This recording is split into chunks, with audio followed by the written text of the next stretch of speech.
Good morning, good afternoon, and good evening, everybody. Welcome to Division 1 in the FRS for Season 7 and round number 5 at one of the fastest circuits in the world, the Azerbaijan Street Circuit in Baku. Now then, this circuit has, of course, this anti-clockwise layout, uncommon in Formula 1, with 20 turns, 6 kilometers or 3.7 miles, and then 2 DRS zones, one down the start-finish straight and one between turns 2 and 3. Then, of course, you've got that second sector going through the old city where things get tight and twisty, and drivers will, of course, be reaching speeds of over 215 miles an hour down the main straight. It is going to be an incredibly exciting Grand Prix, and one which the drivers have been dreading. Action zones. Turn number 1, of course, Daniel Ricciardo and Max Verstappen coming to blows in this particular corner back in 2018 when Ricciardo was last at Red Bull. Turn number 3 then, another area where we can see a lot of overtaking happening at the end of a DRS straight. And this one, of course, an area where we see a lot of drivers doing spin turns when they don't quite get it right in that runoff area just behind where the camera is now. Up the hill there, of course, we've got that castle section, and here we have our tyre compounds. We have the hard, the medium, and the soft. Soft being the fastest, medium being 0.7 seconds slower per lap, and then 1.3 seconds slower per lap for the hards. And then in terms of that tyre life, you can see there it is 19 laps for the hards, 14 for the medium, and 7 for the soft. So soft's unlikely to be a good race tyre this weekend, but the mediums and the hards definitely going to be worth a punt, I think. So then, with all that being said and done, let's take a quick look at our driver standings. Castleman leads the way ahead of MJ Povey by 3 points with 69, nice, and MJ Povey's 66. Then we have Clem with 48, Habspan Nick with 41, doing a good job just being consistent. The since sacked Nemesis is then on 30 points, and then Mako before then our new entry in the top 10, Fraser, up to 7th place with a win last time out in the Spanish Grand Prix.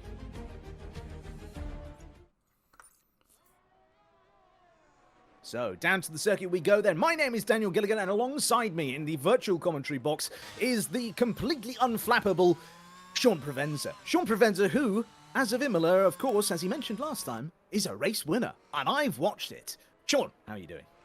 Well, and as of the Spanish Grand Prix and causing FRS shambles, feeling a bit more ashamed of how the last race went, feeling very confident, and then just being the perpetrator of some shambles on lap 4 into turn 1. An overambitious lunge caused the DNFs of 3 cars, including myself. So, wasn't a great day at the office. But we are here where we may see some DNFs as Ruprath is getting dialed up as the furthest one around the circuit to go for this first flying lap here around Baku, which is going to be quite a tricky task, you'd say. You could say that. You absolutely could say that. And now then, as we watch Ruprath headed down this start-finish straight, they're about to start their first timed lap here today. So they will be, as they often are, the first one to complete said timed lap. Unless, of course, they have a big incident somewhere around the way here. Down towards turn number 2 then. You've got to be careful of that inside curb at the apex there. Don't want the car to be upset too much by it. Then down this second DRS straight. Now, will the Mercedes car in front of them, that is Timalele, get out of their way? It looks like they do. Yes, there we are.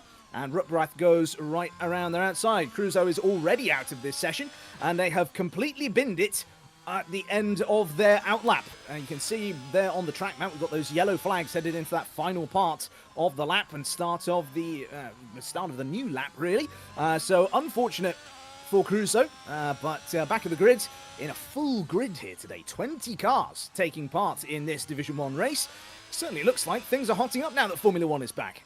Absolutely. I mean, last week, 20 cars on the grid, 20 cars again this week. Of course, we had those 18 finishers last week, which was pretty much a record as far as FRS finishers go.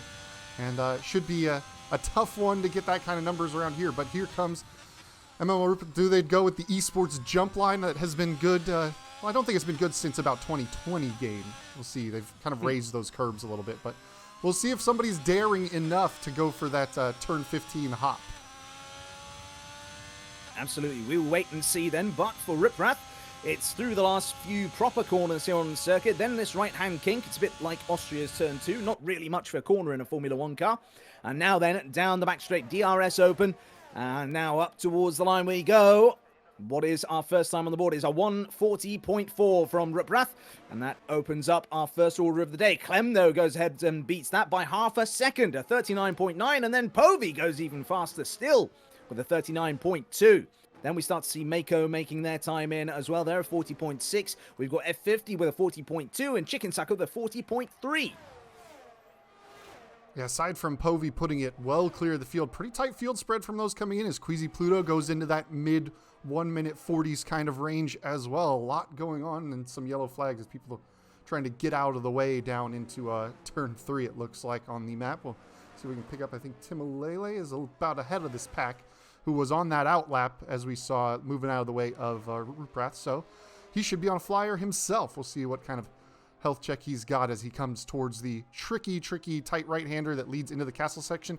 Takes a lot of curbs, stays valid. You got to kind of almost trick the game into letting it be, but so tight. You cannot get side-by-side anything through there.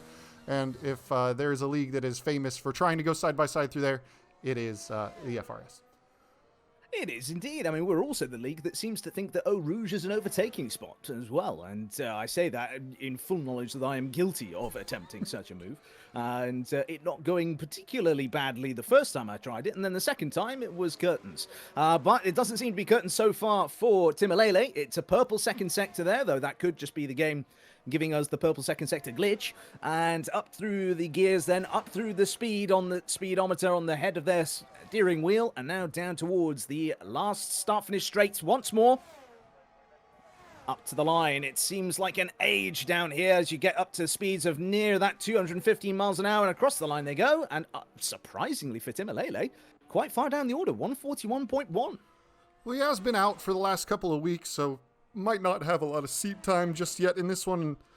Baku, of course, with the way that the walls are around here, some drivers opt to kind of slowly build their speed. You don't want to go full send on lap 1 and end up in the barriers and not have your second and third goes.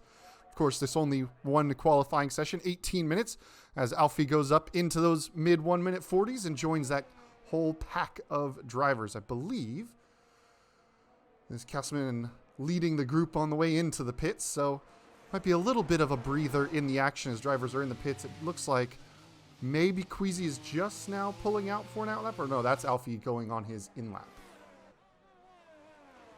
So there we go. Quiet action.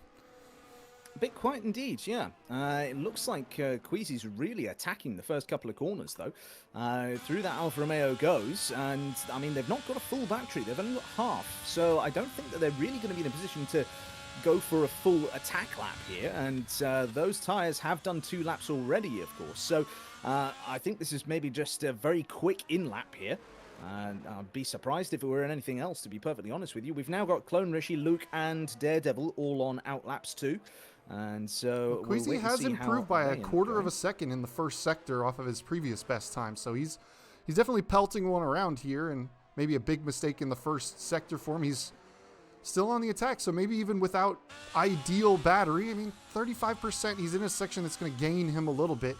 May have about just enough to maybe derate a little bit on the approach to the line, but if he's found a quarter of a second in the first sector, he's only got a little bit of time to give up, although it looks like the rear light flashing now is he's starting to charge the battery, working his way past his teammate, but we're about to get to the second sector split, so we will see, and there he goes, pulls off to the side of the road. There we are then. So that is that lap very much done with as far as Queasy is concerned. Now, I should point out we should have had some of the Imperial March starting to sound out as we had that onboard being looked at there, because now the Emperor himself, or Darth Vader, whatever you want to call him, Fraser, is out there on circuit on an outlap at the moment. Now, Clone Rishi has made a big mistake on their outlap. They are round. There we go. There they are. Wall, yes. That is them indeed. Yeah, Clone Rishi round in the wall, lost the front wing on the outlap, so not what they want to be doing at all. Luke has just crossed the line to start their lap in the McLaren, so they're a bit further up the road there, and they are in a good position to give us a bit of a show here. Not got a time on the board just yet, of course, but Luke, of course, one of the quickest drivers that we've got out there, and a bit strange to not see them in a Red Bull for once, eh? Yeah, it is a little odd to see them in the bright orange McLaren. They spent so many seasons here in the FRS in the Red Bull, they've become almost synonymous, but having to take a bit of a reserve role this season, not quite having the availability, and yielding their seat to Castleman, who is, I would say, representing Red Bull quite decently so far. Absolutely, yep. And, leading the championship and their teammate in a good rear gunner position at the moment is Clem. It looks like things are working for the Red Bull team, the Red Bull stable, reasonably well, especially given their ranking so far in the team's championship. Big slides there, though, for Luke. Coming up over the top of the hill in the castle section, so this likely not going to be the quickest time that we've seen out there today. But, I mean, you could see that they were trying to hustle the car, but they hustled it just a bit too much then. Down into the last couple of corners they'll come now. Oh, and in the wall. Oh, dear. That's not what you want to see happening there. And so this will be brave if they can get it all the way through towards the end of the lap here, still giving it maximum effort. They don't appear to have front wing damage from the offboard shot, but time will tell, and we'll see how difficult it is for them to keep the car pointing in the right direction. Up towards the line they will come then. And in just a few moments' time, because I've realised this is a much longer straight than I give it credit for, we need to now fill a bit of time until they come across the line and post their time. Where does Luke go? It's only P15, 2.5 seconds off for the McLaren driver. Yeah, it definitely got shaky in the second half of the lap. Little big slides through the castle section and that bit of a tank slapper and literally slapping the wall with the side pods out of turn 15. So definitely some time for them to find on the board. It looks like Fraser went directly back into the pits and is now on another outlap. So Fraser not yet setting a valid lap time. Daredevil gets a lap time on the board finally. So 41.287. We will see, I think MJ Povey is on a flyer. So we'll jump in with our current provisional pole sitter, although quite a bit of traffic ahead of him as there's a lot of flashing red lights. Alpha Tauri, Haas all up in the way. Diving out of the way is the Alpha Tauri. Is he going to catch the Haas before the next corners? He may get held up here. He might well do. Speaking of Haas, the other Haas of Ruprath has been able to slot themselves up into what was P2, now P3. Still about a half a second off, though. Clem, with a great lap there, has just been able to get within 800ths of MJ Povey. Let's see what happens then as they come up towards the end of the castle section here, and then when they come across that timing split there on the second sector, to see just how much time they might have gained or lost versus their previous best. If they're not improving, then that's maybe a very good sign for the rest of the field. Castleman puts it now up into P3, so the Red Bulls have maintained their position as it stands at the moment. But now then, down the hill we come. This will be where we see that split time. And what has Povey been able to do? They are up by nearly 1.5 tenths here, so this is an imperious performance from MJ Povey. Able to get this car hooked up nicely and going through the corners very quickly indeed. Through the next few parts of the circuit we come then, up towards the line. And where is Povey going to stick this one here, Sean? It's going to be quick. There's not a whole lot of time to find in the final sector. It's basically one real corner, but across the line, he does find a little bit of extra time in that final sector. Nearly goes into the 38, so 39.0. So very close to pushing into the 38. I think Ruprath is not on a fast lap. Hepfan Nick is starting a lap up, and we haven't really followed on board with him. He's in the top 5 of the championship, but has done so pretty quietly so far. Certainly has, yeah. Nice, consistent performances, and according to the Div 1 chat, is banned from Azerbaijan in the real life. So it's an interesting point there. Just thought I'd mention it as a bit of flavour. If we're going to try and simulate a Sky broadcast, then, we can just drop these little tidbits in here every now and then. Yeah, it looks like he's backed out, though, so we'll jump on with Fraser. Well, Fraser, I was about to say, Fraser is on a hot lap at the moment. They have been attacking these corners in typical Fraser fashion, that is, ruthlessly and efficiently. And so through up towards the castle section we come next. It's going to be over that curb there, what you were talking again about earlier on. You need to try and cut it as much as you can without having all 4 wheels off of the circuit. And they've done so beautifully up through the castle section without any major dramas. It tends to be through that section because of the rise over the top there. When you've got that lift at the back end of the car, you tend to find a lot of drivers get a bit loose on the back end. They start to have to gather it all up again. No such dramas for Fraser. Taking that corner then, and just hitting the wall slightly. That might have compromised them ever so slightly into the end of the lap here. Let's see what it is. It's a 1:15.4 at this stage in the lap. Now, will that mean that they'll come across the line and it be in the 39s, the 38s, or in the 40s or higher? Let's wait and see then, as through those couple of last proper corners we come. And there we go then. Up towards the line it will be. Where does Fraser, our winner last time out, our pole sitter last time out, stick their Haas? It is P4. Fraser proves they're human. It's not been an alien lap time from them this time around. Though, of course, there is still some time left in the session, though we're not sure how much time, as we've just got constant yellow flags at the moment. Yeah, it's not... we'll see. I think if my gut's right, probably about... There we go, 4 minutes. It showed up in just a quick moment. Looks like Bonhomie has retired in the pit lane. Doesn't think they're going to go any quicker. And there seems to be Timolele, I think, might be out of fuel because he's got kind of yellow flags following him around. So we'll see who else is on a flying lap. Is Queasy. Looks like Queasy might be on one here. So we'll jump on board with the Alfa Romeo driver this time by trying to get up close to, I would say, where Habspan Nick is. That's the kind of native pace that he has. He is a quick driver, but it's a tricky circuit to get everything just right around. Certainly is, and as we see them, they're just hopping ever so slightly over the curb. Then made the tiniest bit of oversteer as they got back on the power. Now into this corner here, you slow it all the way down into second gear before then powering out on exit here, trying to minimize the wheel spin with some short shifts there. And now then into this section that we talked about and invalidated it. Oh dear. So that's that for Queasy this time around. We've got Fraser currently on their in lap. We've got Rishi out there on a timed lap at the moment. Now, will the Williams keep it out the wall this time? They do. And down towards these last few corners we come then. So over the split then. But no, this is not going to be a good lap. They're 1.4 seconds down on their personal best. So Rishi will not improve this time around.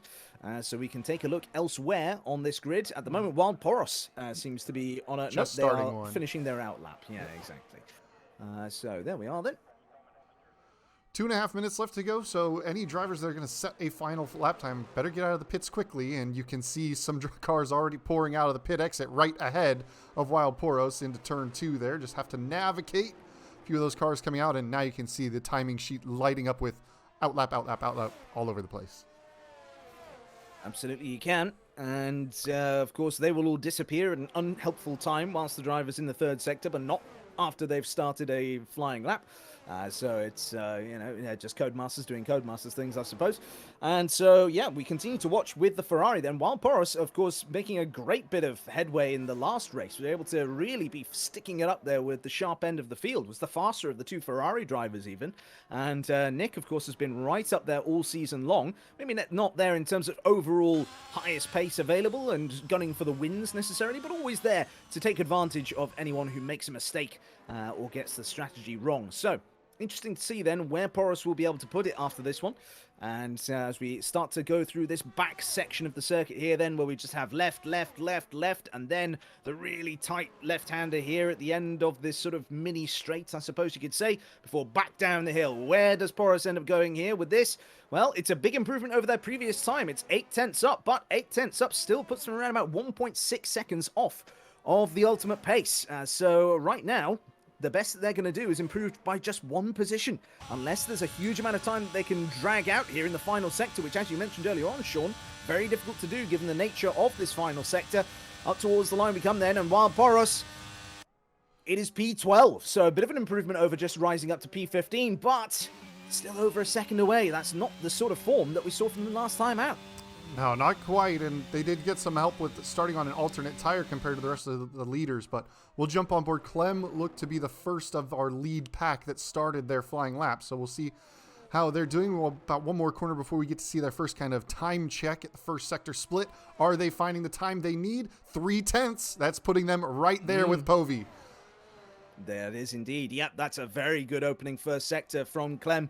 Shows that that car has a good low level of downforce, allows them to keep that high speed on the straights, and just making a slight kiss of the wall there on exit, but doesn't look to have really cost them all that much in terms of time. Up and over the top of the castle section there, and then through out on exit, not taking too much in the way of track limits there. Fraser's crossed the line, hasn't been able to improve from P4, and so they have been able to improve their gap to the leader, but it's not enough to overhaul their position. So Fraser, for the first time in a long time, qualifies outside of the front row.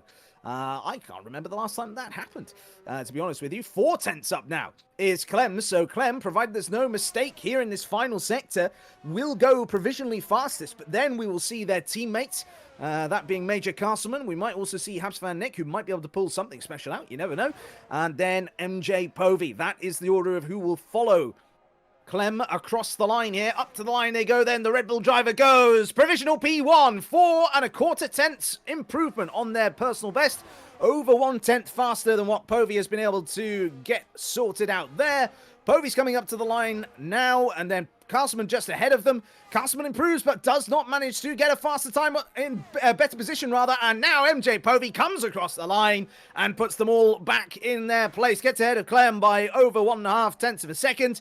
And they take pole position unless anyone else out there is going to be able to do better. And currently, Mako is not going to do that. They're 4 seconds down on their personal best.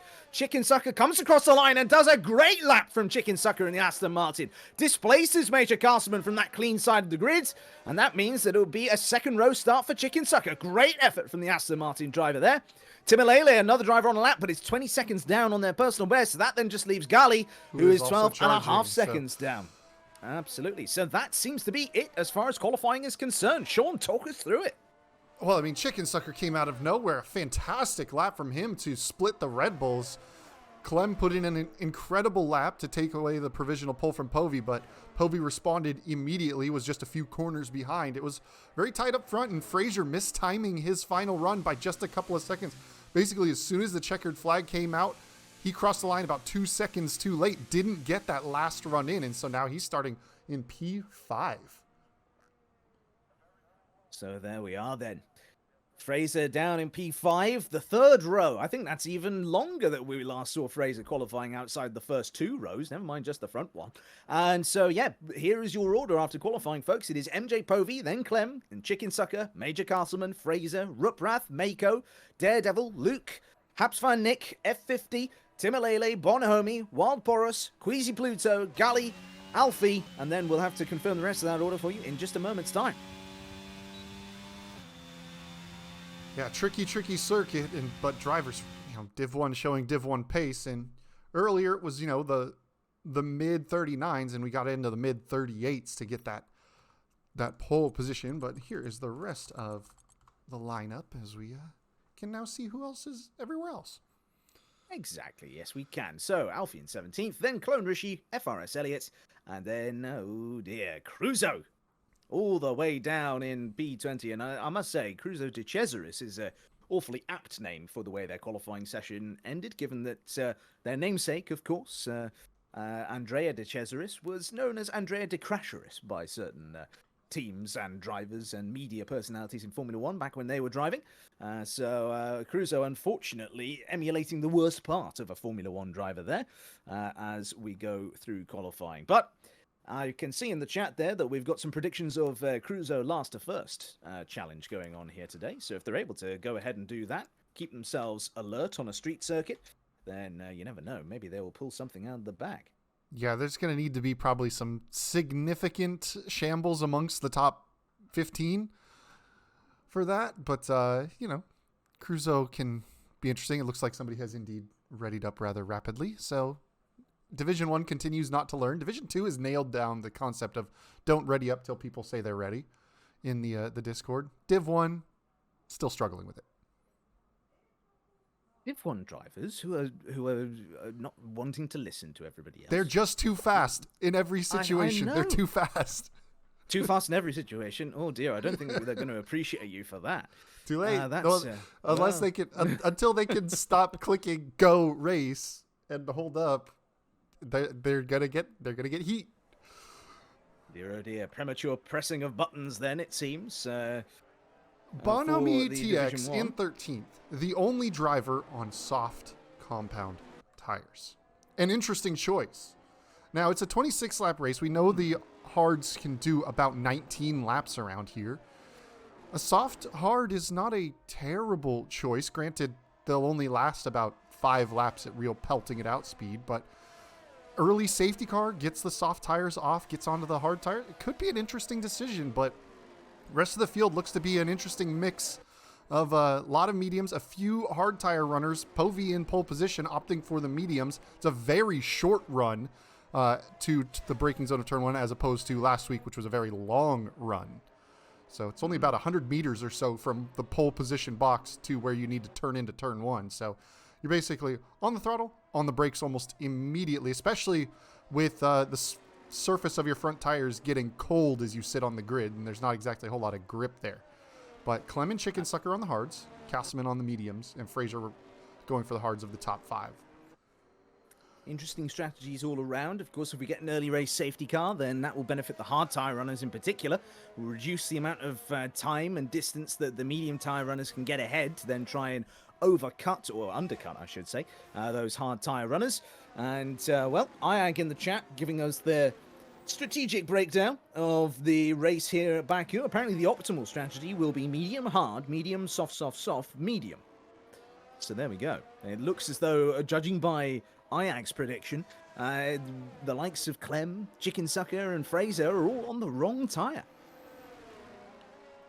Yeah, it's going to be tough to get off the line on those hard tires, especially on the full fuel. It's, you know, there's going to be a slow getaway into turn one for the hard tire runners. Castleman, I think, is in a good spot to kind of jump in. Of course, oddly enough, this is one of the circuits where pole position is on the outside and not on the inside. So Povy's going to have to kind of come across to cover that if he wants to hold that. Castleman's going to have the inside lane being in P4. Absolutely, and we've already had our first casualty of the formation lap. Nick down in P10 having a bit of a problem somewhere around the lap and being disqualified. We've got one of the Ferrari, the Wild Poros there, and the other Ferrari doing a donut on the grid. And there's one way to get your tyres warm, I suppose. And I think now he did that last week as well. He did a donut pulling in and then pulled straight into the grid box.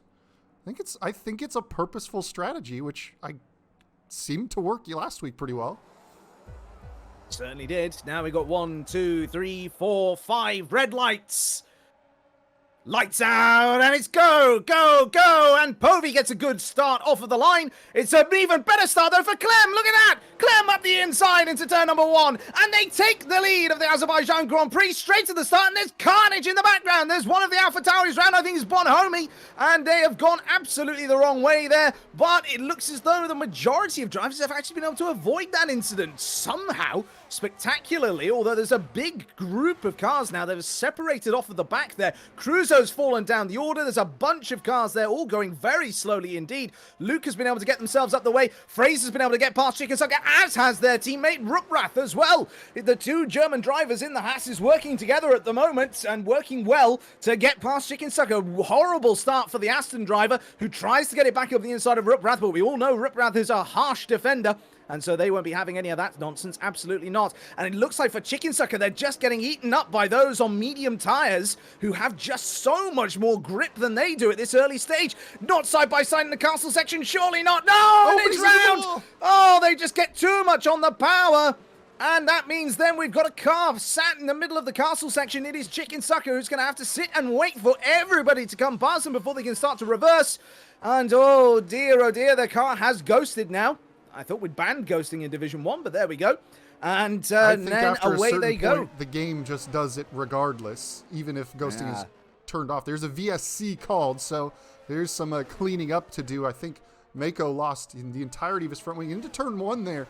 It seems, at least in my practicing, I feel like that little bit of runoff on the kind of exit of turn 1, where before that wall comes up, is a lot sooner than it used to be. And one of the Aston Martins kind of kissed the wall with the rear tires into turn 1, and I think that created a little bit of a mess. Somebody into the pits. Povey into the pits already. Povey is into the pits. Did he pick up damage, or is he getting off the medium tires and is setting himself up to go hard tires to the end of the race? Damage. Damage indeed. Damage on that front wing. We can see that the Williams mechanics are prepping to remove that one. It looks like the end plate on the right-hand side was gone there. And Timolede picks up a 5-second time penalty for speeding in the pit lane. Dear oh dear, when will they learn? And so, out of the pits goes Povey, and I suppose, given that there was a virtual safety car, it's probably one of the better times to get it done, really. As back out onto the racing circuit they go then. Another set of medium tyres on that Williams. And, well then. Oh, Mako is Mako's out. Oh, they've crashed out of the pit lane. Let's see if we can see where he's at. And, well, there's a tire. There is a tyre. There's a tyre just abandoned on the left-hand side. And then on the right-hand side of the circuit is the car. Or was the car, I should say. Oh, no, it is still there according to the track map. But yes, that car is now gone. It's now been removed. But goodness gracious me, what on earth has happened to Mako there? Absolutely crazy. But this now means then that we've got a Red Bull 1-2 and bizarrely a Haas 3-4. Yeah, I mean, Fraser came through as he needed to at the start. Ruprath kind of made use of the open doors that Fraser made and did well to just stick right up on the gearbox of his teammate. And, well, that's been an interesting way to start this race. Hausman Nick up into 8th, Queasy into 7th, and is starting to put some pressure on F50. Of course, with a VSC and not a full safety car, we will have DRS available next time through, as it'll just be activated. So down into turn 3 will be the first time you'll see that rear wing flip open. Now the question is, what do you think the Red Bulls are going to do? Because right now, Castleman is championship leader. Clem has missed a race. Are they going to play nice, or are we going to have another Danny Rick Max Verstappen kind of moment? Well, I think we're about to find out. Up the inside into turn number 3 goes Major Castleman and takes the lead of the race, but their teammate was sticking on in there. They were trying to hang it around the outside. Hasn't worked for them this time, but shows that I think the Red Bulls want to be a bit more racy with this one, but in doing so, they're allowing a certain Mr. Fraser to get closer and closer. 1.1 seconds now, just 1 second the gap, and now less than a second. Yeah, I think he is indeed. I think fighting is not going to help the Red Bulls. I mean, it's only five races into the season now, so maybe a little early for team orders as far as championship order goes, but you got to think as a pair of teammates trying to keep away one of the fastest drivers that FRS has ever seen, probably would have been a better idea, right? Possibly, potentially. Who knows? We'll wait and see. It's an old FRS meme, but it still checks out. Show tires, please. Yes, I've got them up now. Yes. I saw that just a minute ago. So mediums for most of the guys. Basically, everybody that had to make a pit stop just inverted their tire choices. So those that started on the hards are on the mediums now, and those that are on the were on the mediums are now on the hards. So Timbalele and Cruzo onto the hard tires. And Bonhomme still now in the points with those 2-lap-old soft tires. And Clem using that DRS to close up on Castleman. I think he'll get the job done down into turn 1 here. Indeed he does. Ruprath setting the fastest lap of the race right on the pack. And now it's turning into a 4-car pack here. It certainly is. Nick now sets the fastest lap of the race as well. This might all be part of the effect from the virtual safety car, because, of course, if that was still going on... Oh, and look at this. Major Castleman is going up the inside, takes the lead back into turn number 3, and look behind at the Hasses. It's Fraser versus Ruprath. Fraser is given very little room, just about a car's width, gets back ahead of their experienced teammate here, of course.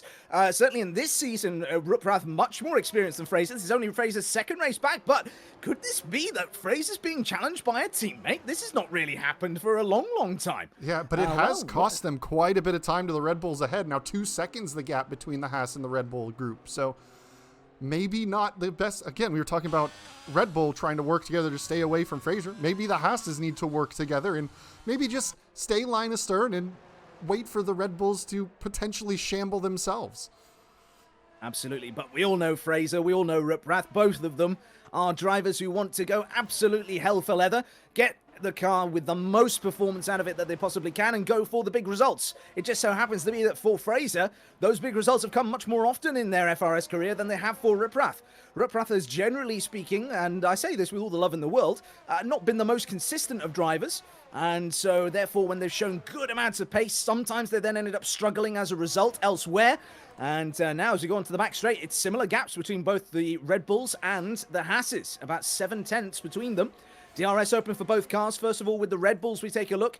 And now they're headed down towards turn number 1. Not anything happening there. Same for the Hasses. But then a bit further back, we've got the Alpine of F50 versus Queasy and Nick. And they're all closing up to one another in that braking zone, but no chance just yet for a move.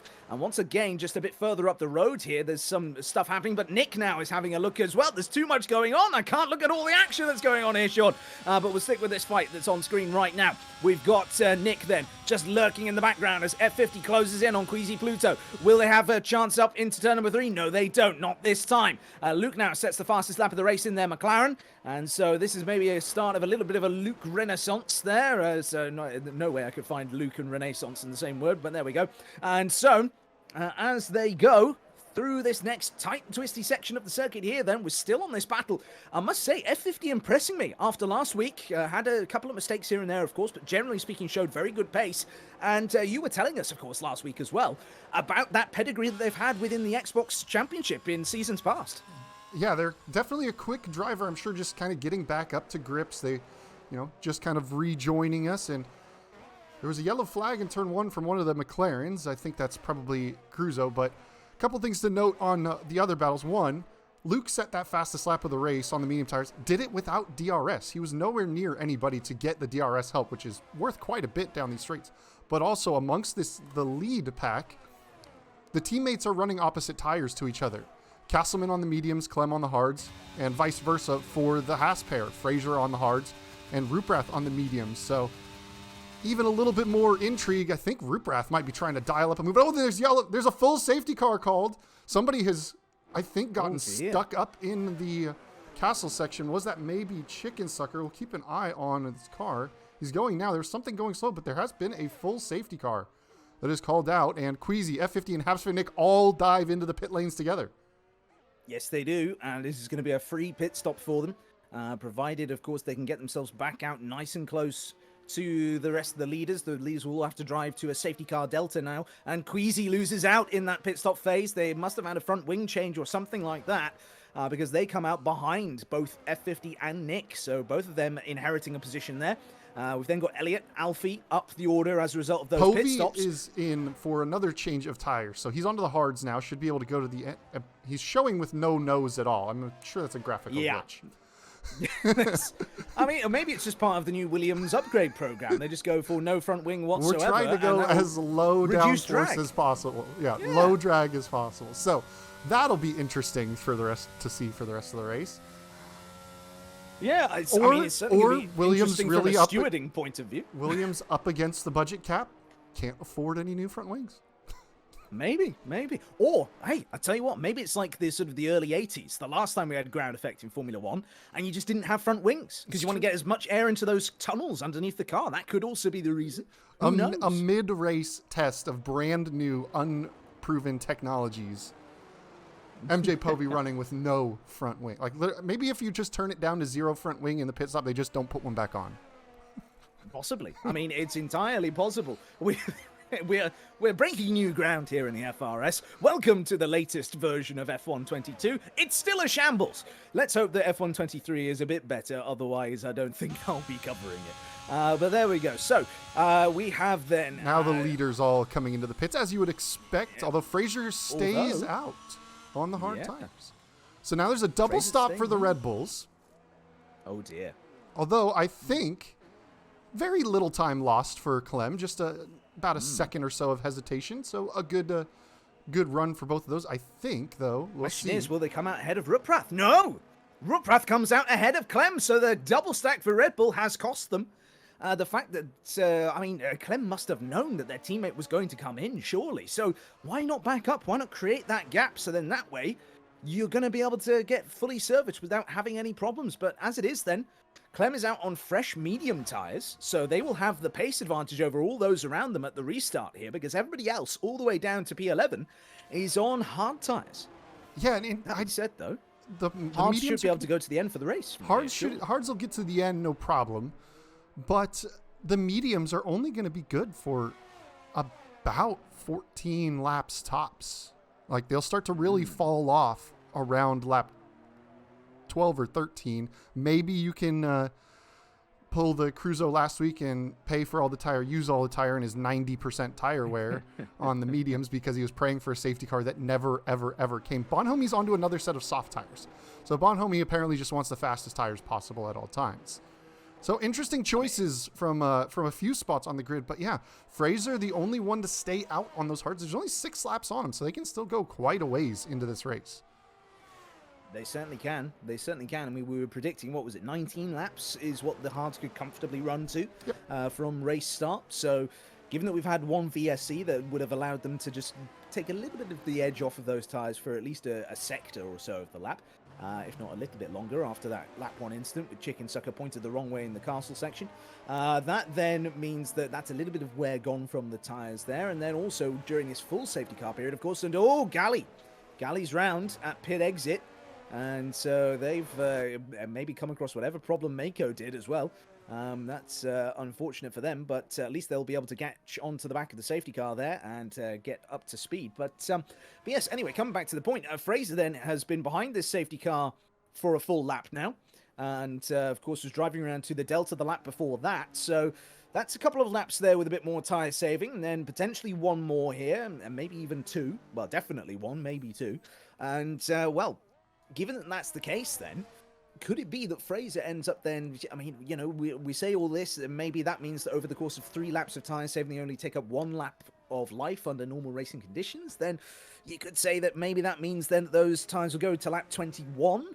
And then could it be that maybe they bank on a late race safety car, or by being consistent, by being quick, they might be able to be in a position where they can then bolt on some softs at the end and go for a all-out attack? Yeah, I mean, they'll definitely, with the amount of tire saving they've been able to do so far, yeah, probably get to around lap 20, 21 easily on the hard tires. The softs, technically good for about 7 laps, but that's towards kind of puncture territory. Their pace is good in about 5 laps. But if you're pushing to lap 21, you've only got to have them on for 5 laps, and you can get some serious speed, especially if you're running a low downforce setup for these straights. Having all that extra grip of the soft tires in the tricky kind of technical bits will gain you a lot of time comparatively. So the softs could be an option for Fraser, but he does have 3 drivers with fresh hard tires on behind him that can get to the end of this race. Absolutely. Yes, they can. And it's going to be interesting then to see how Fraser is able to manage this restart. Of course, very well practiced at restarts at this point. And I'll tell you who's going to be in a very good position come the end of this safety car period, provided they can actually, the safety car doesn't come in at the end of this lap, is going to be Galley, actually, of all the drivers, because they've come out of the pits. They've been able to absolutely blast their way around on those hard tires. Really, I mean, the main limitation of the hards is the difficulty in firing them up and getting them to the right temperature. And so, as a result, you know, they're going to be a nice hot temperature by the time they get onto the back of this safety car queue, which looks to be going around at least one more time, unless we have the latest of late calls for the safety car to come in. Yeah, usually around Baku, it tends to give us the indication at around the second sector split. So looks like we are going one more time around. And that will give, Golly should be able to catch up. It's tricky, though, because you, especially when you're pelting it around trying to catch the pack, there's that little bit of panic, like, I need to catch it up. But it is a tricky circuit still. We've seen plenty of mistakes on the formation lap, under safety car, of people just kind of facing the car the wrong way, even when they don't need to be pushing super, super hard. It also looks like Clone Richie has had a fair bit of time to fire the tires up as well. He'll catch the train probably by turn 2 or 3 here. Golly still has that whole pit straight to catch up to this train. And as you say, fire up those tires and get them heated. And it is just more laps for Fraser to keep those tires comfortably. Absolutely, yeah. So Fraser then is going to just try and keep eking out that tyre life, try and get them to go that bit further. It was 5 laps worth of tyre use on the graphic there is what was Fraser's tyre use when the safety car was first called, and then 6 laps, of course, when they were then picked up by the safety car. It's now 8 laps of use on that hard tyre, as we're now on lap 9, of course. So could be, yep, as we were saying earlier on, lap 21, maybe even 22 at this point, could be a reasonable shout for them in terms of getting to the end. But hey, I mean, I'm proud of these Division 1 drivers because we're on lap 9 of 26 here in Baku, and yes, we've had a few laps under the safety car, but we've only had 1 DNF, and it was under very strange circumstances. Yeah, and I'm not exactly sure what triggered this this second safety car. It may have been just a pile of debris in the castle section. So it's an interesting one. Gully is just about catching the train that is coming through the castle section now. You can see him just on them as they come up the hill. So people finally starting to group. Wild Poros is dropping down the order. Has Wild Poros made a mistake? He has. Wild Poros into the wall, exiting the castle section, broken front wing. And that is going to be a pain because he's going to need to pit to change that wing. And the safety car is not going to wait for him to catch up. Safety car is in this lap. So he is going to be a good 30 seconds off the back of the entire train by the time he comes out of the pit. And that is a tough situation to be in.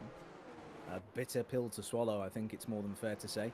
It's real shame for them. It's one of these things, though, that I keep telling drivers in various different leagues. You don't need to push under the safety car. Just keep it nice and easy. Keep enough heat in the tires, but do it in a part of the circuit where you've got plenty of room to do that, and not take any risks. Really, that's the main thing that you need to be concerned with. And now then, as we get ready to go, Povey's car still traveling around with no front wing on it, but I'm on board with Fraser, waiting for the moment when they bolt here.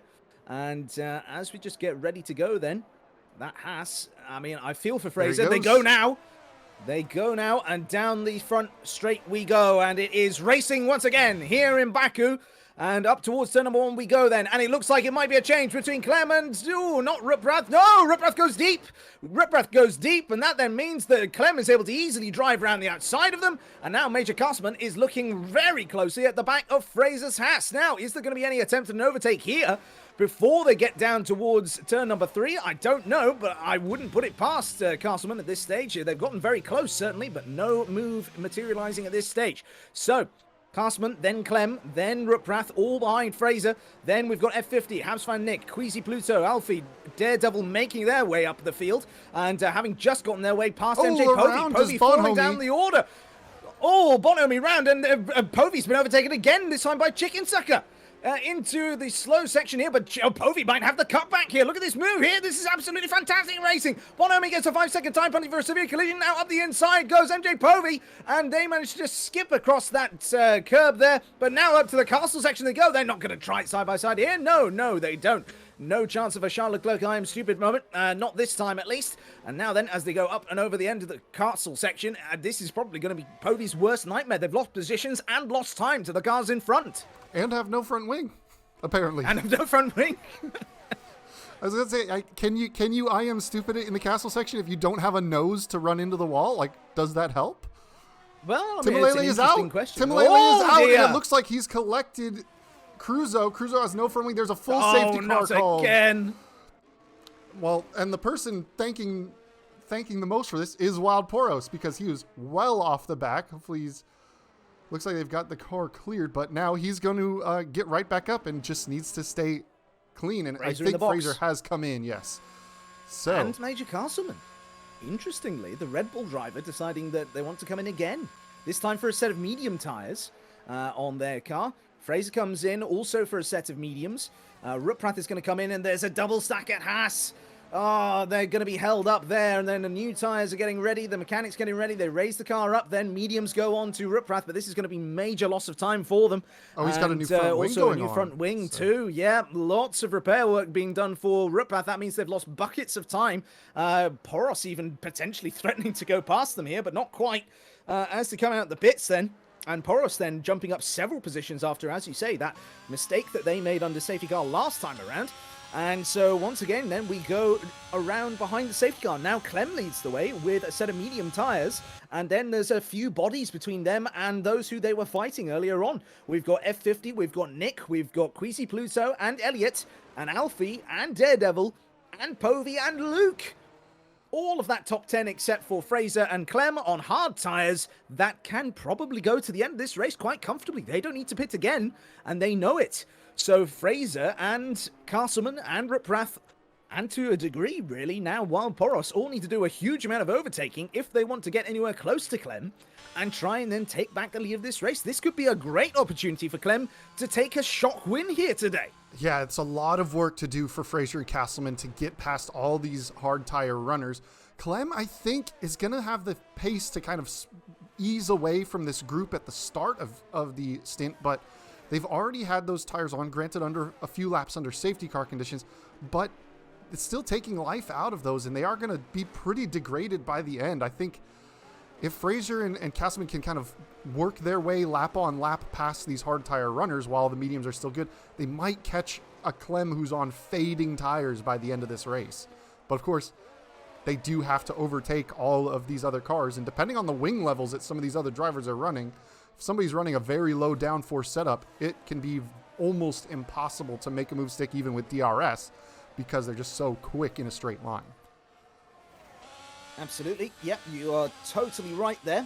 And it's, just one of those things then. They're going to have to really work hard here to get everything sorted out. And, We've got then Clem once again leading us around here. It's one of these things that is a bit frustrating, the game's tendency to throw a full safety car. I'd rather get the feeling that if we've just had a safety car, then the game should just throw a virtual safety car. We shouldn't be sat for, as it is, this is probably going to be around about 8-9 laps of this race will be under safety car. And this is on the reduced safety car setting. Exactly. And, I mean, not to shill for a second, but I'm going to. In my career mode series, you can find on YouTube we've had... I've pre-recorded an awful lot of the races on there, and in the career mode, of course, there are plenty of shambles that can still happen between AI cars, and it's not limited to just in player-to-player combat here. And, we've had DNFs, we've had all sorts of things, and to my memory, we've had maybe 2 or 3 safety cars in half a season's worth of content that's been pre-recorded. So it's sort of, the game clearly knows that it doesn't have to throw a safety car every single time there is an incident. And certainly earlier on, I mean, Mako's car was abandoned to one side by pit exit, and the game just hoovered it up and got on with everything. So there's an inconsistency there in terms of how and when it's deployed, which I think needs to be looked at, really, in terms of, let's add it to the list, shall we, in terms of things that Codemasters need to look at in the next game. But this is one of these things where there just needs to be a bit more polish, I think, from the back end development here as to how and when this is triggered. Because honestly, we didn't need a full safety car for that incident. We just needed a VSC. As it is, though, safety car in this lap, so I don't have to fill any longer as far as safety car waffling and ranting is concerned. So, Sean, what are your thoughts then as we get ready to go racing once again with Clem leading the way? Well, Clem's, we've talked about the tire differential, but something, a little bit of an aside. We talked about in the start of the cast, where Habs fan Nick is in the championship. And not by being the fastest driver on circuit, but by being clean and by making good strategy calls. And here he is on a set of tires to go to the end of the race in 3rd place in a podium position and behind a driver that he looked like he may have the pace to overtake on track. So once again, things just kind of are settling in, Nick staying out of trouble, making good strategy decisions, and here he is currently at the halfway point of the race in a podium position. And there goes Clem. The foot is down and away it goes, almost as if I planned the end of the transition. Napping. Absolutely. Elliott, napping hard, has dropped several positions. There's quite the melee getting set up. Absolutely. The only one who seemed to have any sort of attention being paid there was F50 and possibly even Nick as well. But look at this, the Alfa Romeo side by side down towards turn number 2 then. And then Queasy just gets ahead. Elliott now gets ahead of Alfie. And then in the background there, it looked like maybe we had a car that was nearly going to spin round. It was a bit of a half spin for Luke, as it turns out. Castleman's gotten by Fraser in that kind of turn 2 mess, has gotten ahead. Now, both of those drivers up 1 position apiece now, so in the 9th and 10th as opposed to 10th and 11th. Oh, and look at this as well. They might have one on MJ Povey here up the inside, right next to the Williams driver. There's a mistake from the Mercedes just ahead as well. Daredevil getting the back end loose, incredibly loose. Oh, dear. Clone Richie is around. That's huge. Clone Richie is round. That is absolutely horrible for them and their prospects in this race. We continue to watch then, and what on earth is going on in this restart as MJ Povey is now made a mistake. They've gone deep into the corner. That might leave them vulnerable to Castleman, but Castleman won't try it in the castle section. They know that that is not where the race is won, or it can be where it is lost, however. So they will follow through instead. Just behind them is Daredevil and then Fraser. So Fraser now has a car between them and their rival, really.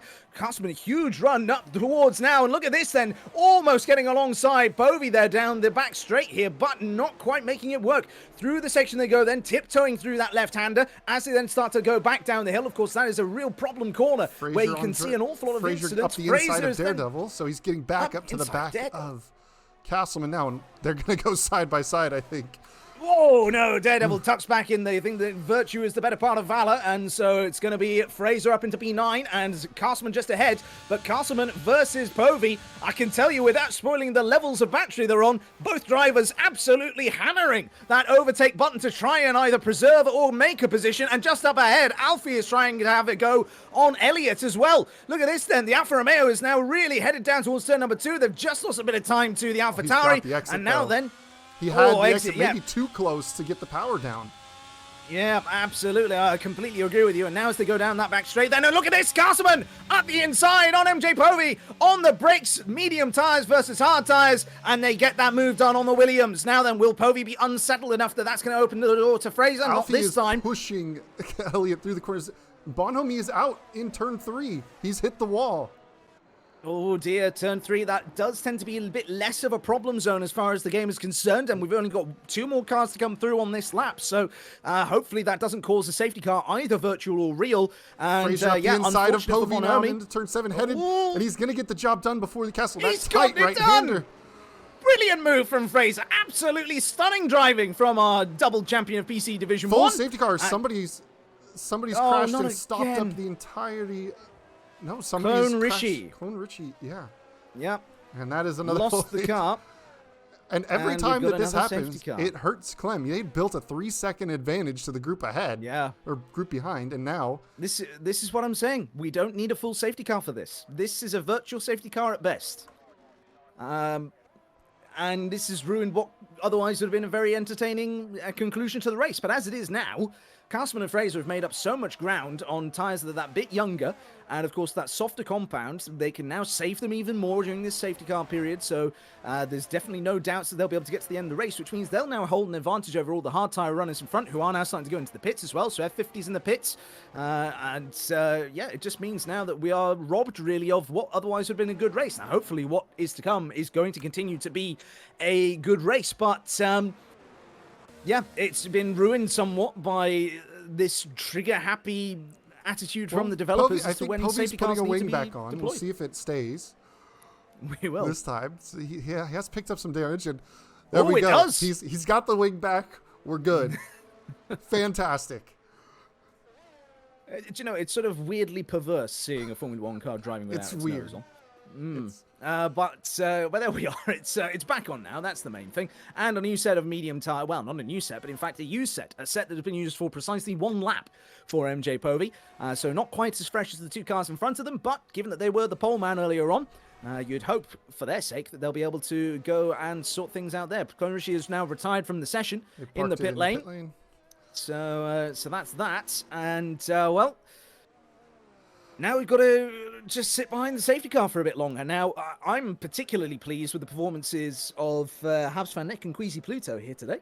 Both those drivers doing very well to be now up in podium positions, keeping it clean, not making too many stops, and just doing the best with what they have available to them. And now, provided that Elliott, Alfie, and Pluto can maybe keep up enough of a robust defense, could be a potential for a podium for Nick here. And you never know if Clem's tyres go off, or if they have a problem or some such thing out the front of the lead. You could be looking at maybe even a Nick victory here today, and that would be a lovely thing to see. And we've definitely seen some unexpected things today so far, so I wouldn't put it completely out of the question. I mean, we've seen a car driving around with no nose for about 5 laps. Though it's a lot less unsettling now to look at MJ Povey's car. I mean, yes, it's a little more appropriate. Yes, we're sort of a lot less Michael Jackson in terms of the look now, I suppose. And it made it very interesting, especially on Fraser's overtake down into turn 7, that sharp right-hander, because he was up the inside and you kind of run out to the outside. We couldn't tell if there was going to be contact between Povey's wing and Fraser's tire or not, because we couldn't see the wing. Granted, Fraser made it so clean that it wasn't in as much of a risk, but it still was very, very strange to see. So looks like the pack should be together, so we should see, in theory, safety car in this lap. About 10 laps left to go in this one, and an intriguing combination of tires up at the front. Clem on some older mediums, but getting a lot of help under safety cars, so they're not quite as bad as they could be. Absolutely. And, you know, if Clem is able to go ahead and get a restart done like they did last time around, with, 9-10 laps to go by the time the safety car comes in, possibly even 8 laps if the safety car stays out much longer, then, if they're able to build up a bit of a gap, bit of a buffer, maybe about 2-3 seconds as they had done previously, then that could be enough, really, because, of course, the DRS and the slipstream generally is what's so incredibly important when it comes to overtaking here. And so if you're able to build up that 3-4 second gap of a buffer, then that gives you a decent amount of protection defense, even from cars that are faster behind, because they're going to have to crawl that slowly up towards the back of you before they can actually then start to feel the benefit of slipstream and DRS. And then, of course, they need to get that bit closer to then execute the move itself. So there's still hope here for Clem, I think. And even though their tyres say 9 laps worth of use, you have to remember that, of course, a lot of those laps have been under the safety car. Not through any fault of their own, but just through the way this race has unfolded. So I'm still holding out hope for a good result here for Clem today. I'm also hoping that there's a good result in the offering for Nick as well. Those hard tyres, again, 10 laps worth of use so far, but given that they have been trundling around behind his safety car for at least half of those laps, it's still a very good position in which to find themselves, and they're going to be very good condition hard tyres. So we will wait and see. We will wait and see how things develop here. Yeah, and we'll have to wait and see what Nick's raw pace is like. He's been kind of just behind F50 for most of the time, using that DRS and kind of training up behind. We'll see if he's got the pace to kind of run away from Queasy, whether F50 was holding him up at all, or if that DRS is what was keeping him in touching distance. But safety car is in this lap, and Clem is going to start weaving to get those tires up to temperature. We'll see when they bolt again. Absolutely, yeah. A little bit questionable. There was a move there from Queasy getting alongside the Ferrari of Nick just in front. It's a rule in Formula 1 that you don't get alongside under safety car now, and if it's not already an FRS rule, it should be, in my opinion. But here we go then. Clem is getting ready to set them off once more, and we have a migrating host. Oh, don't do this to us now. Crusoe's left the session. And a lot of other people have left the session. Clem has set off. I don't know whether this is actually happening. Looks like but just into F50 turn 1 they dropped. go. Nope. Okay. Timolele, who was already out of the race. Yep. And, well, everyone still seems to be going, at least for the time being. Just a bit further back, then we've got Elliott versus Castleman. Oh, Elliott no. gets, The safety car is no. still on the circuit. This is going to be a red flag. I think this is going to be a red flag. Because there's still the yellow dot of the safety car going around. Habs fan Nick just got a... Yeah, the safety car is still on the circuit. This is going to be a red flag. Yeah, that's... Well, that's unfortunate. I think that's our first actual red flag of the season. I'll give some credit. But, well... That was something. So we'll stand by while we get things to sort out.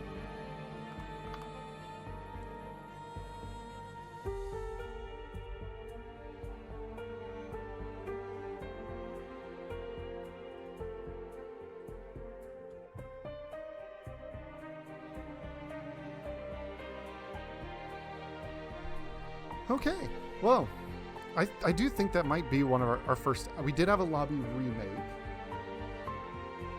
last week, but migrating the host right at the safety car in this lap did not help the situation.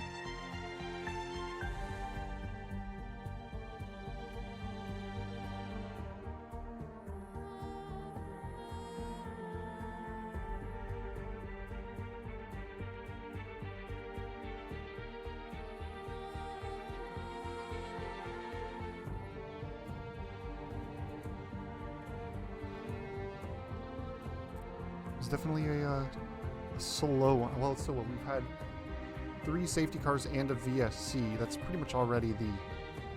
One more would have been the one race cap. Wouldn't let us have any more anyway.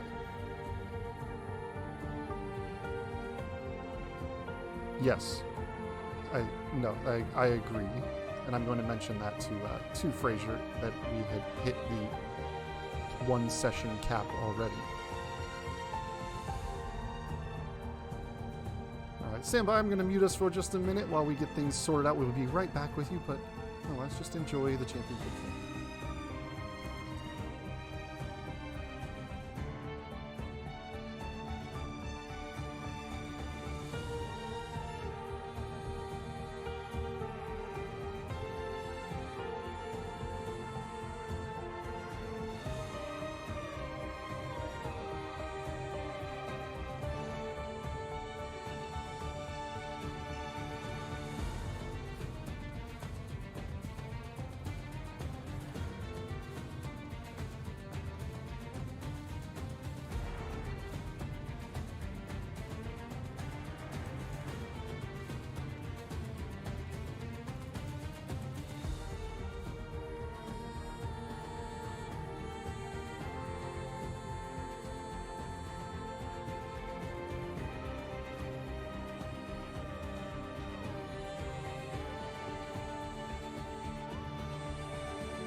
Welcome back, everybody. And we've finally been able to get the lobby sorted out. And we should be into the session in around about 25 or so seconds that you can see there on your screen. Sean, even less time than that. Sean, talk us through this restart then. How is it all going to work? So we're going to take a quick moment for people to reload their setups because obviously we have to restart the session. We are taking the grid order from the safety car, end of the safety car period, so before the red flag was called. Unfortunately, those that made tire changes in that pit stop, you're kind of stuck, but you can't really plan for that. We can't give them the places back because, they made the decision in the situation. But since we were at a certain point in the race, we have a 25% distance race to the end. There's still going to be a mandatory pit stop. The tire rules are still in effect. And look at this. Div 1 did not just already up like animals. But so we are getting a few laps back of racing because obviously a 25% race would be 13 laps. And we were on lap 16, so we would have only had about 10 laps left to go. So we do get a couple of laps back. There is still a full formation lap, but safety car has been turned off for the restart for two reasons. One, because we had nearly hit the cap of safety cars in a session with 1 VSC and 3 safety cars. The cap is 5. But there is also written into the FRS rules that if a red flag is called for a problem with the safety car, it will be switched off in the next session, which we had a problem with the safety car. So looks like everybody's got things set up. We should see the formation lap and short distance. We should now probably see the soft tire in here. And indeed we do. Clem in pole position on the soft tire. Once again, Habsfan Nick and Queasy on the mediums. So it should be just a soft medium combination.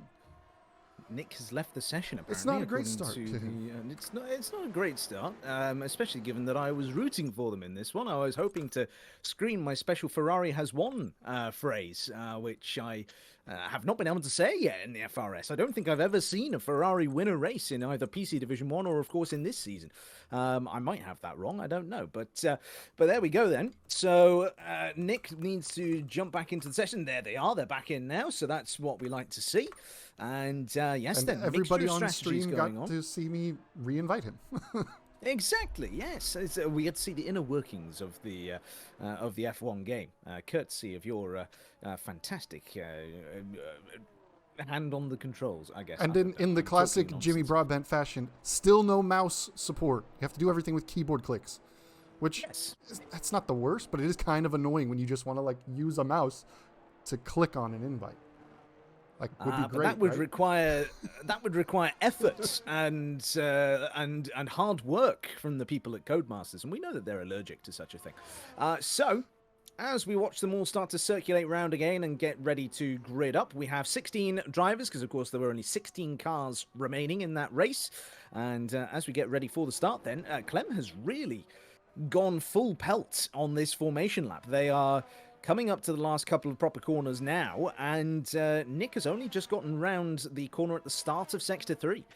So there's going to be a bit of a wait for Clem on the start-finish line. And now, is that a tactical thing by Nick, or is that I don't think it's a tactical because the technical issues? It's currently still AI. I don't think he gets control of his car back once they kind of reload drivers into their seats after you've parked on the grid. Because in the chat, he said he's not sure when he's able to retake control. So I think it will be when he does finally, make the transition from formation lap to light start coming on. So definitely not intentional or a strategy for him to hold up the grid, because you can see it's a very AI way that's driving into the pit box. Yes, that is absolutely true. And a lot of people missing their marks pulling in. Queasy, Fraser, F50, and MJ Povey and Chicken Sucker all missing their marks parking. A little bit of pressure on this half of the distance race to go. So trying to get it exactly right and messing it up a little bit. Absolutely. So once again, then we have our 2, 3, 4, 5 red lights.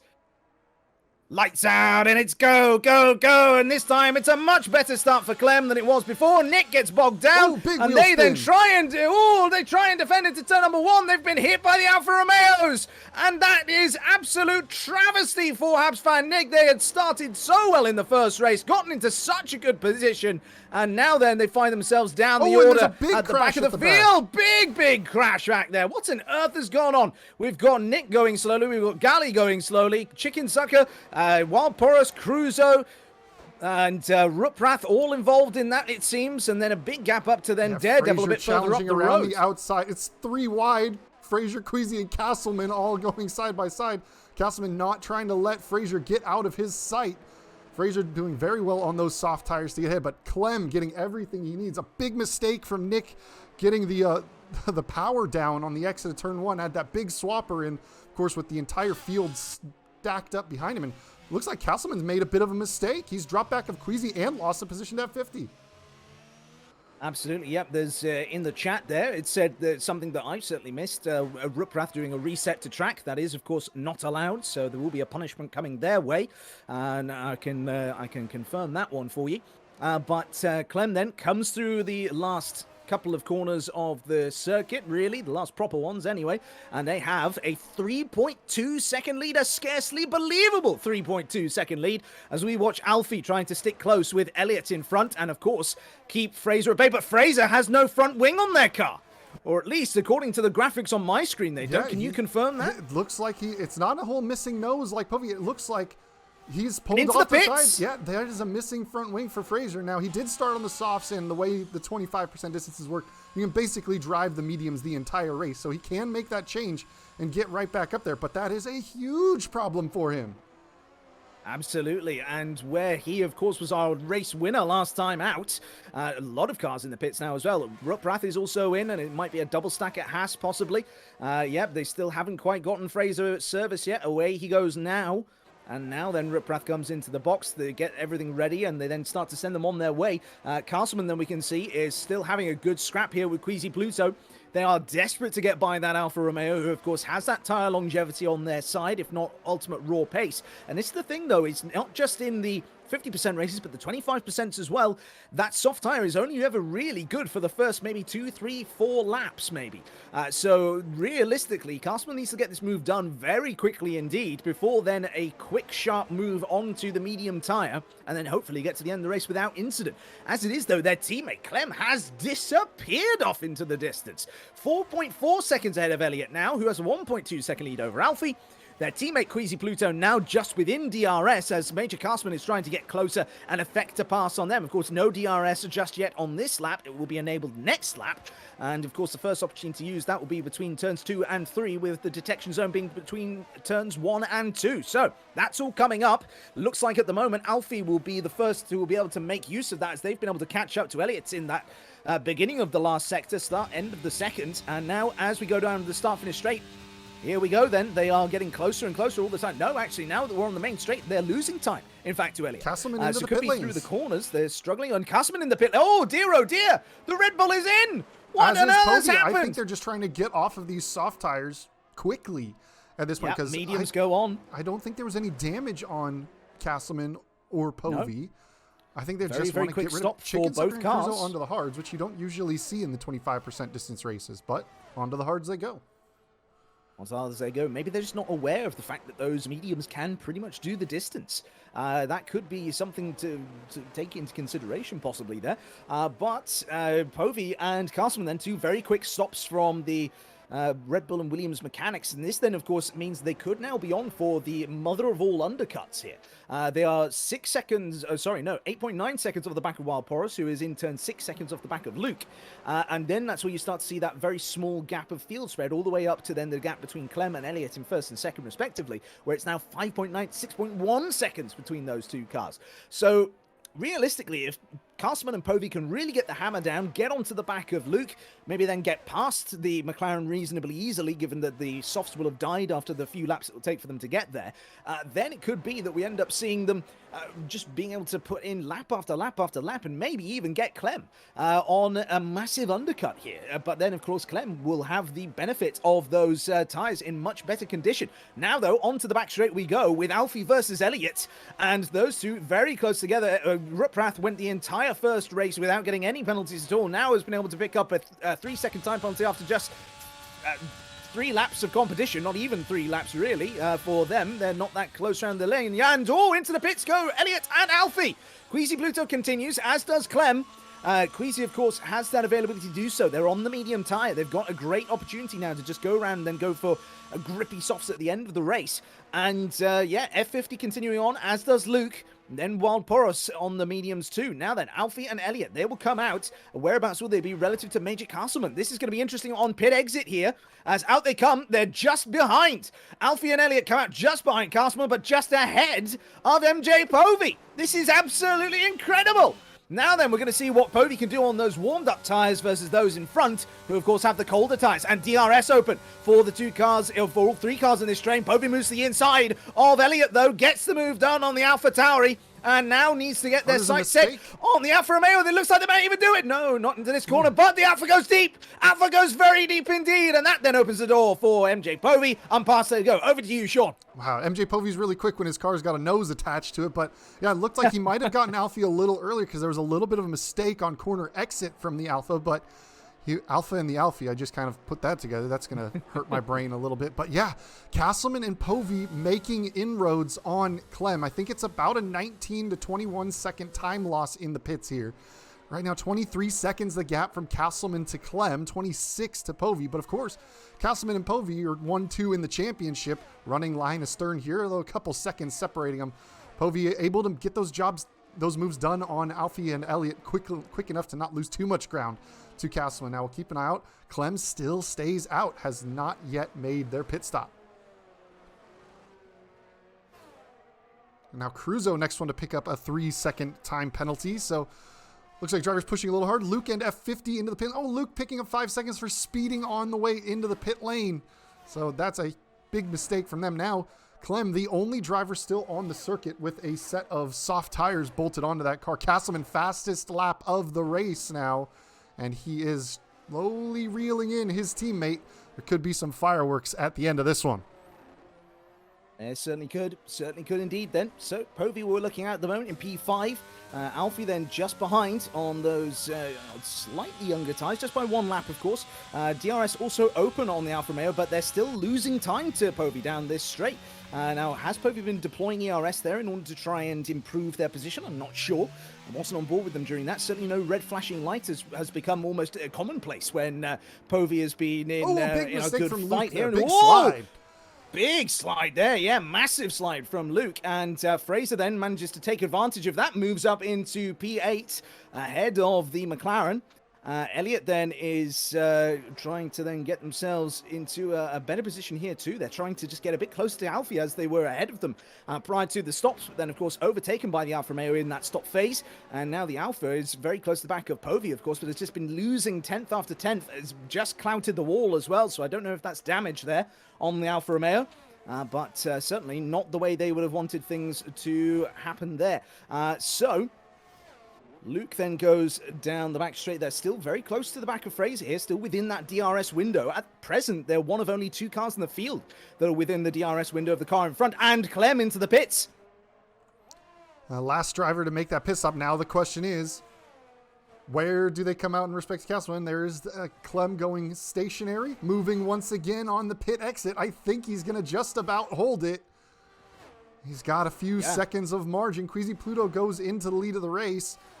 Queasy Pluto and Wild Poros, the only 2 yet to stop. But now the gap between Clem and Castleman, what is it, about 5 seconds? Really not a whole lot of time gained from the undercut. Yeah, absolutely. So, not a huge amount of time, but I mean, a lot of positions gained at least. I mean, they were much further down the order at the start of this restarted race, of course.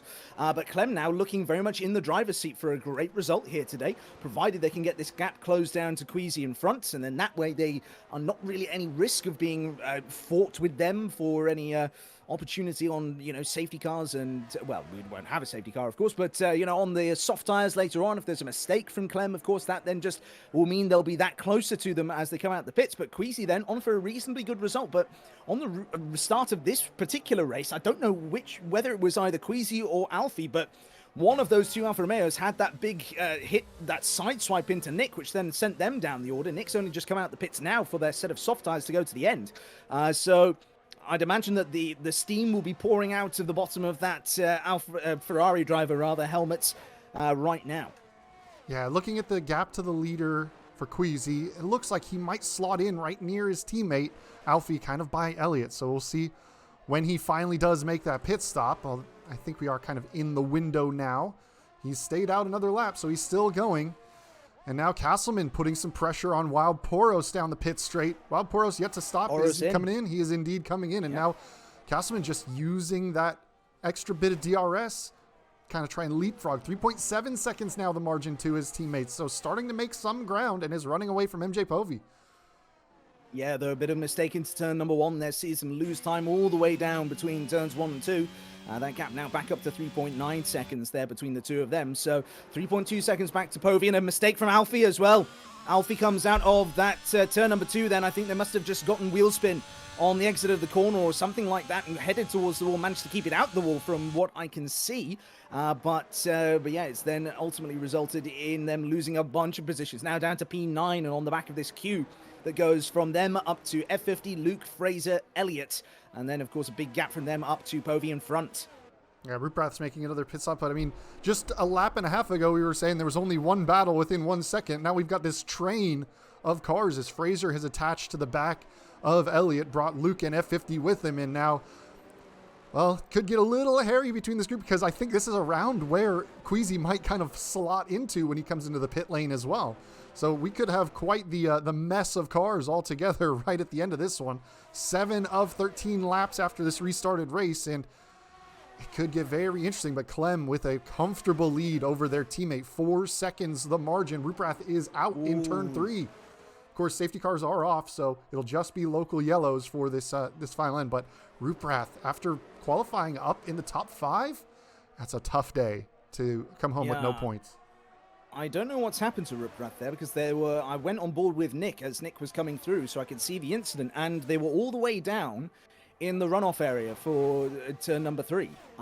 So I don't know exactly what's happened there because I don't think that they will have come into the corner so fast that the brakes wouldn't have stopped them. And for them to be all the way down in the end of that runoff area, it's a bit suspect. Well, they had just made a pit stop on the new tires. If they missed their braking point by 30 meters, just, kind of, oh, there's my braking point, and cold tires, it's lock up and you're going to scrub almost no speed. So I can see how you could go straight on there, and might have just called it a day. But still, this battle rages. Fraser not yet able to get by Elliott. Alfie, oh no, F50 down into it, and Cruzo's out of the session as well. F50 went down into that runoff area, and now it looks like Luke has a run on Fraser, headed up into this little infield section. It's going to be very, very tight between the two of them, still side by side. Who is going to yield before they head into the castle? It looks like Luke is going to just tuck back in. Got very interesting there for a second, and now it looks like Cruzo, where he binned it in qualifying, same place. Those high-speed sweepers, if you're running too little wing, could just be the end of your day, and it was.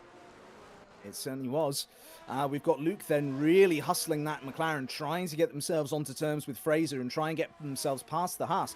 The Haas, of course, which has been running these medium tyres for double the length of time that Luke has. So Luke's tyre advantage is going to become more and more sizable as this race goes on, because yes, whilst you can get to the end on the mediums for pretty much the whole race distance, it doesn't mean the tyres are necessarily going to thank you for it. Queasy Pluto is now in. So let's see whereabouts they come out, because whilst these guys have been fighting one another, that might have then slowed them up to even allow Queasy Pluto to undercut them, or overcut them, I suppose, as the case may be. Down the start-finish straight they go then, and it's now Luke to the outside, Fraser on the inside, DRS open for both cars, but Luke swoops around the outside, down in towards turn number 1, is close to the back of Elliott as well, a little bit deep in turn 1. This might give Fraser a bit of a run here as well. Queasy has come out ahead of all of this fighting as well, so they don't need to repass any of these cars, and with a 4.7-second gap to Povey on a fresh set of softs, I think Queasy could be in for a podium shout here today. Yeah, absolutely. Apparently running those mediums long at the start of this race, the overcut was very, very powerful. And it's definitely heating up between this pack. It's Elliott, Luke, and Fraser, who have spent considerable PC Division 1 time against each other. And Elliott leading it's almost in the reverse order you would typically expect it, but Elliott, as we've said so many times, a confidence driver, and when he's feeling good, he's up there with the best of them pace-wise, and he's holding off this pack so far this entire race.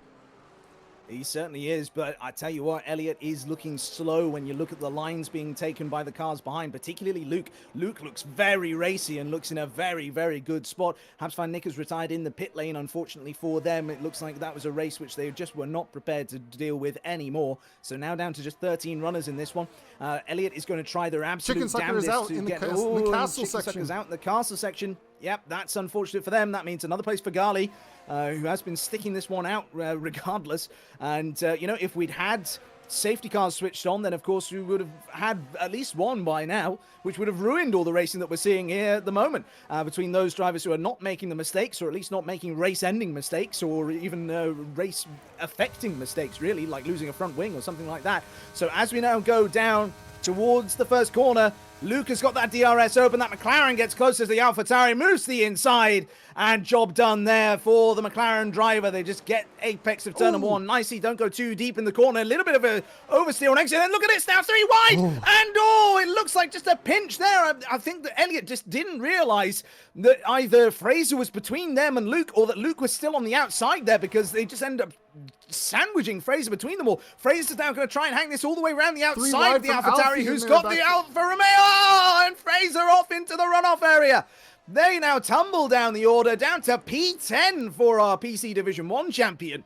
And so they are now going to have to try and do the race of their life in these last few laps, just try and scavenge up a few extra points here.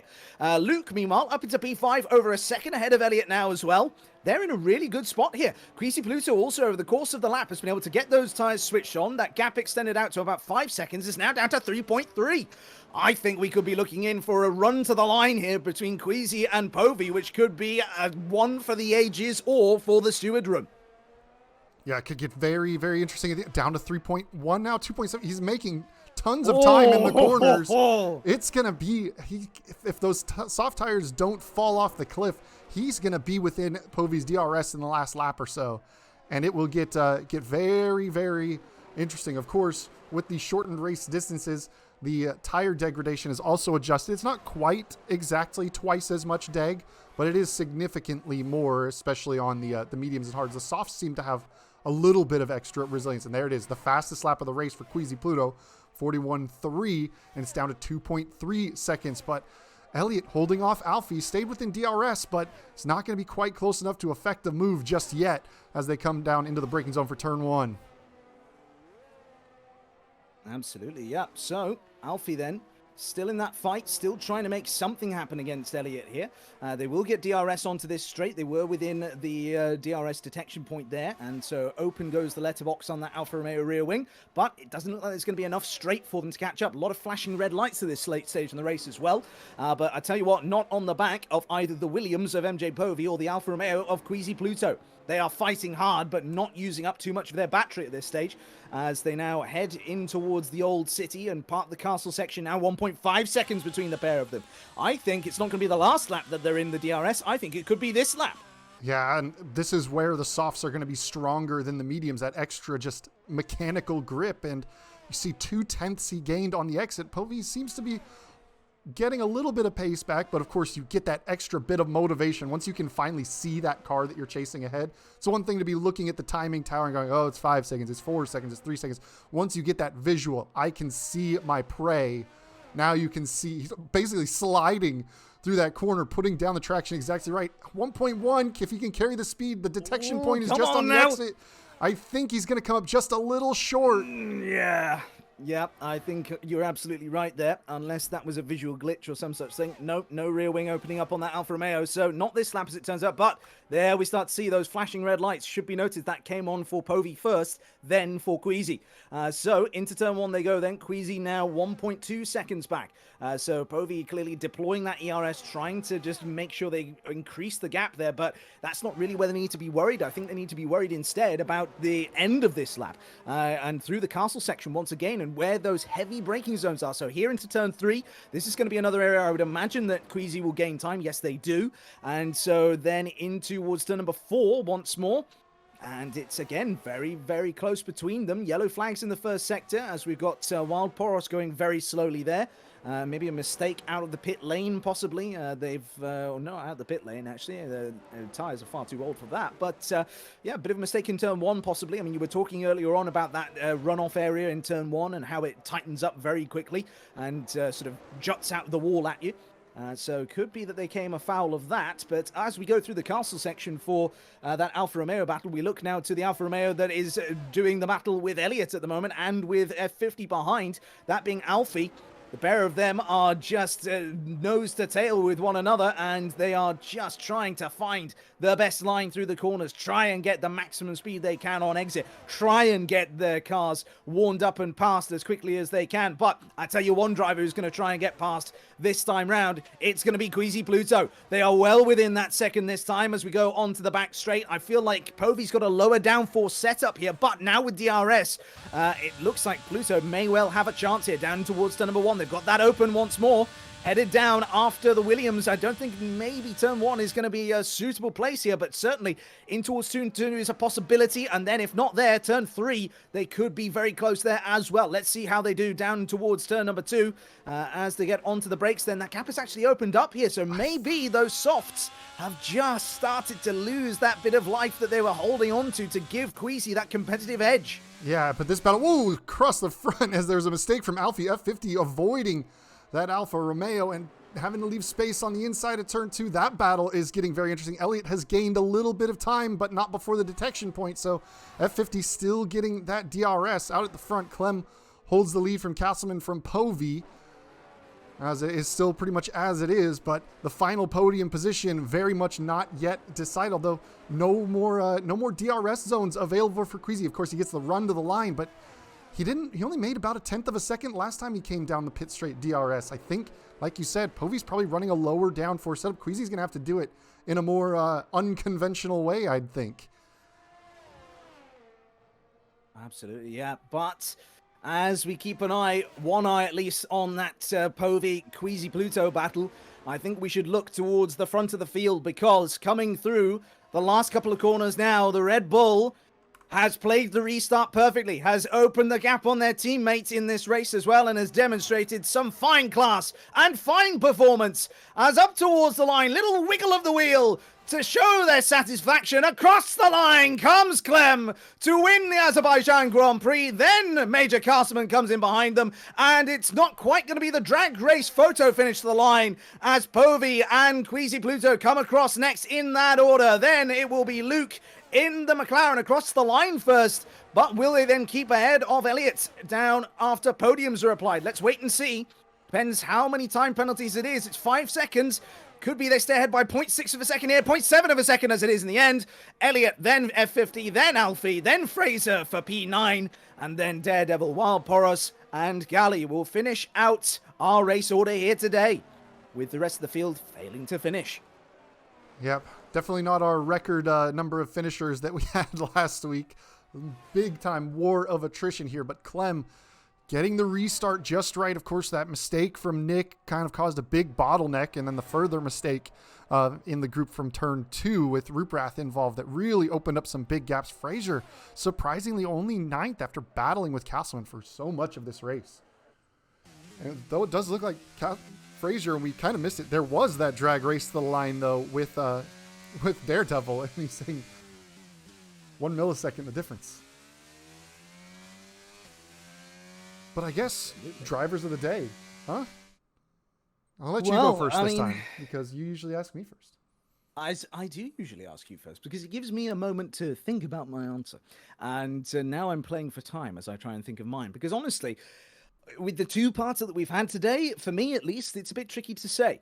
I can't give it to Queasy. They did a couple of things in that previous race, like driving alongside somebody under safety car, and then there's that question hanging over whether it was them or Alfie who made contact with Nick, where I don't want to give it to either of the Alfa Romeo drivers. I don't want to give it to Castleman. Castleman, I feel, made too much of muchness in both those races. If they'd been a bit more calm and collected and less trick-happy on the pit stops, then maybe they would have found themselves in a much better position here today. I think I'm going to give this one to Clem, actually, our race winner. I think that they drove a very calm race, a very good race, certainly out the front when they got there. They were able to then just maintain or increase their gap at seemingly all times, both in the first and the second race, and didn't really make too many mistakes that I can remember. So yeah, Clem for me. I can't disagree with that.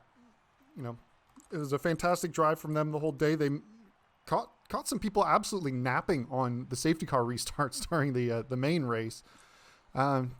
If it had ended at race 1, I probably would have said Habs Van Nick, but a tough showing in the restarted section really was it's just not ideal for Nick at the end. But we've survived mostly Baku with Division 1. And championship leader doesn't change because Povey did finish behind Castleman, although I'd have to do math that I don't recall off the top of my head. Clem might have closed the gap to the championship lead by quite a bit in this one. Because they gained, 10 points on their teammate? P1, P3? Or was it P2 for Castleman? Okay, so it'd be 7 points.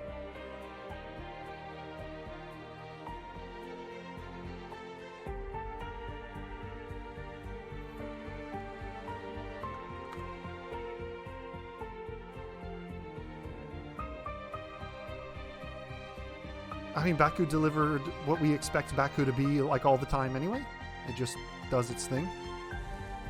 And we saw the shambles that was Baku. I'm looking forward to, as we can do, I mean, we're getting close to the halfway point of the season, which is wild to say after race 5. We've got our longest season on schedule, 13 races this time by. So getting close to the halfway point, but it's been a really interesting championship fight so far.